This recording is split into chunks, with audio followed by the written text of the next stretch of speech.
നിങ്ങൾ എന്നെ കൈകൊണ്ട് തല്ലി, നിരൂപകർ എന്നെ പേന കൊണ്ട് തല്ലി, സിനിമ ഡയറക്ടർമാർ എന്നെ നാക്കുകൊണ്ട് തല്ലി.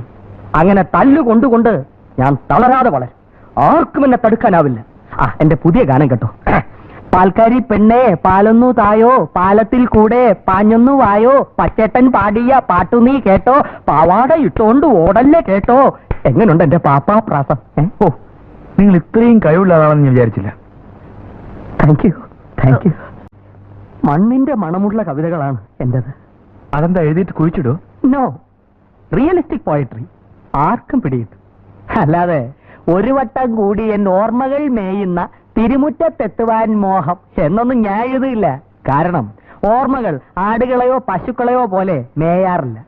ഇനി അഥവാ മേഞ്ഞാൽ തന്നെ ആരും മിറ്റത്ത് കയറാൻ സമ്മതിക്കൂല, അടിച്ചോടിക്കും. വന്ന് കേറിയപ്പോ തന്നെ അടിച്ചോടിക്കേണ്ടതായിരുന്നു. അന്ന് ഞാനത് ചെയ്തില്ല.